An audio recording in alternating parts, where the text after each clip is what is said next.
Imagine spending thousands on a survey only to realise it misses crucial details, or even worse, it's overloaded with unnecessary data. Suddenly your budget's wrecked, your project's delayed, and your stress levels are through the roof. Today we're solving that problem by cracking the code on level of detail in 2D surveys. What's the right level for your project? Well, stick with me and I'll save you time, money, and a serious headache.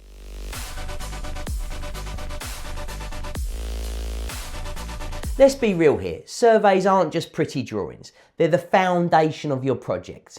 Get the wrong detail and you'll risk design clashes that nobody saw coming, paying for useless data that you never needed, and delays that throw everything off schedule. We see it all the time. Clients request the highest level of detail just in case, then they regret it when they realise the cost. Others go too basic and then they get caught out later on by missing vital information. So what's the sweet spot? Come on, let's break it down.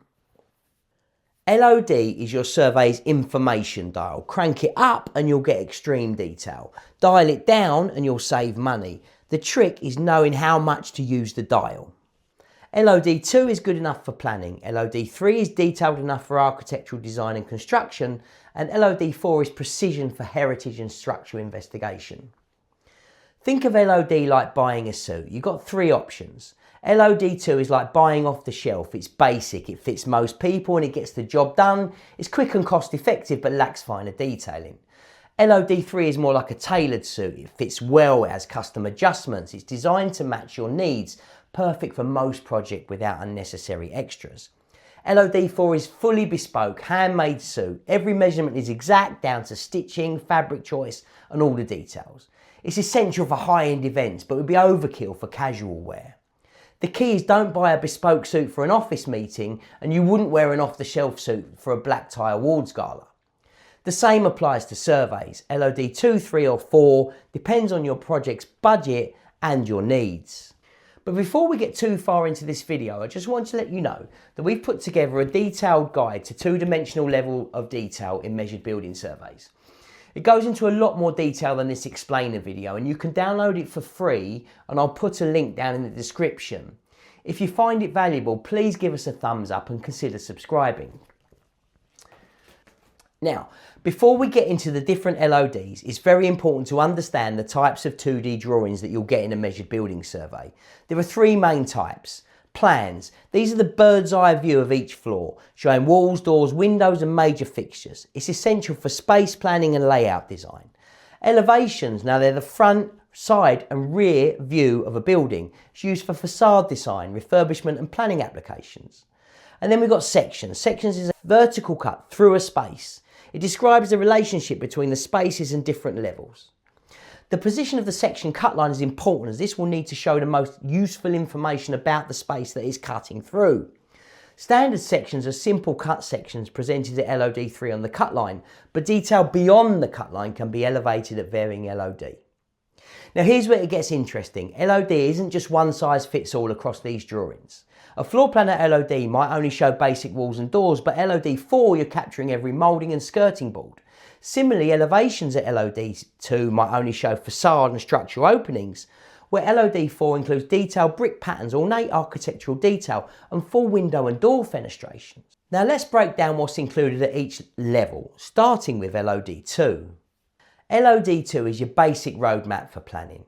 It includes walls, openings, stairs and balconies, general structure and key features, but it lacks finer details like fixed furniture and services.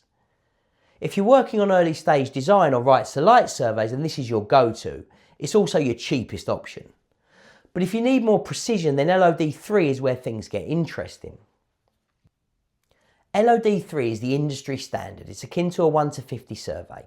It's detailed enough for architects to design from and it's still cost effective. What you get is full structural outlines, walls, windows, doors and windows with fenestration, architectural elements, beams, columns, ceiling lines and major services.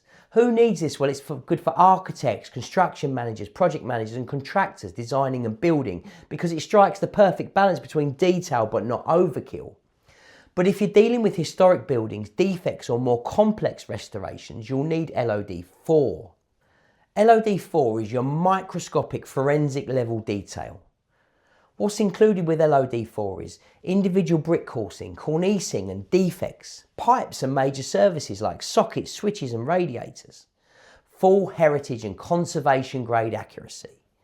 Well, who needs this? Heritage and conservation officers, structural engineers doing defects analysis, and detailed inspections before major refurbishments. For most projects, LOD3 is plenty, but if you're restoring a listed building, you'll definitely need this level of detail. So how do you choose the right LOD? Ask yourself, number one, what's my project's goal? Is I'm just planning? LOD2. Architectural design? LOD3. Heritage or inspections? LOD4.